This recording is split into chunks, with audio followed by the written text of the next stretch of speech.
The town of New Salem had always been quiet, too quiet, some would say. But Halloween brought a buzz to the streets, a creeping energy that even the most seasoned locals couldn't ignore.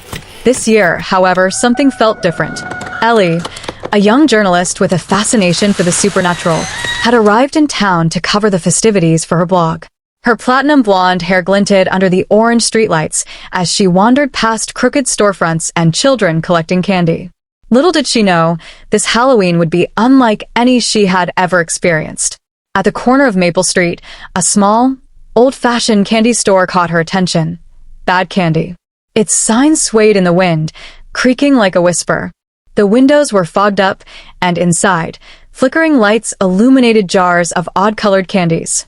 Ellie stepped closer, curiosity outweighing her sense of caution. Inside, the air smelled sweet but sickly, like sugar and rot combined. An elderly man with piercing eyes and a crooked smile greeted her. "Looking for something special?" he asked, his voice almost a hiss. Ellie smiled nervously. "Just exploring."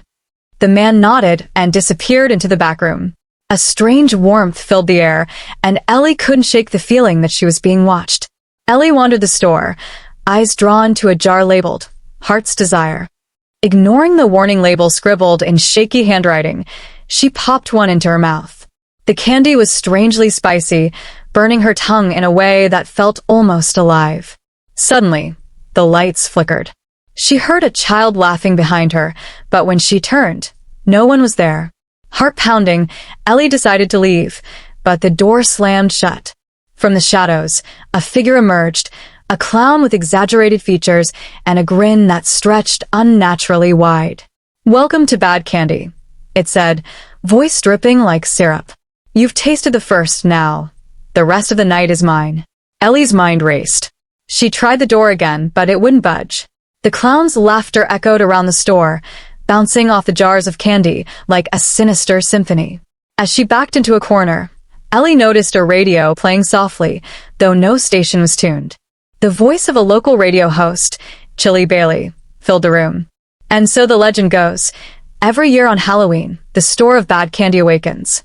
Those who enter must face the stories inside, or become part of them. Ellie felt a chill.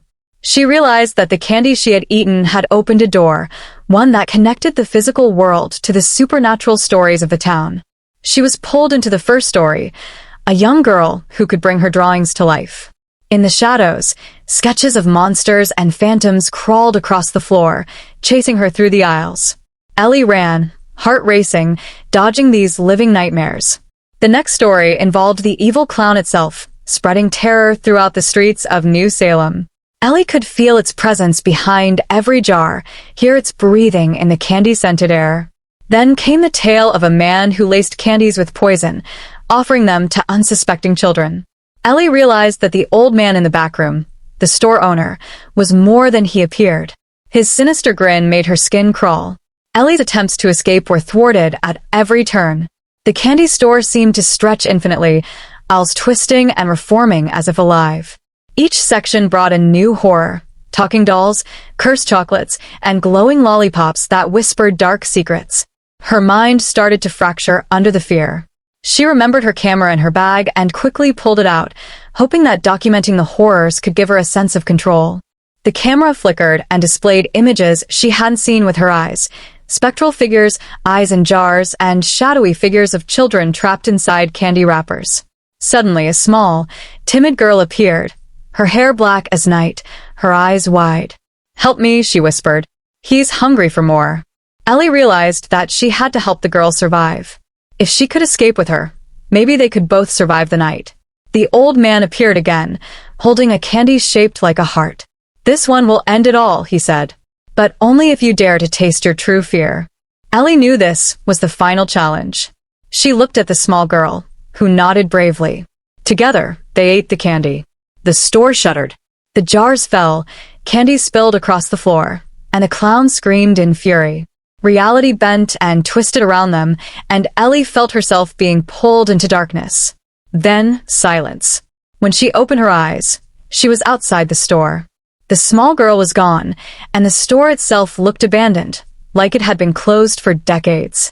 Ellie's camera was in her hand, still recording, capturing the horrors she had survived. Ellie returned to her apartment, exhausted but alive. She reviewed the footage, horrified by what she saw. It was as though the candy had recorded not just images, but fear itself. The story of bad candy would live on, she realized. Some horrors were meant to be shared, warnings for those who might stumble upon the store in the future. The next Halloween, the town would whisper of the candy store again, and some would enter, never to return. Ellie made a note. Her article would be a warning, but would anyone believe her? The last shot on her camera showed the clown's grin, faint in the corner, as if waiting for the next curious soul to enter bad candy. Ellie woke with a start, sweat dripping down her forehead. For a moment, she thought she had truly escaped. But the streets of New Salem were unnervingly quiet.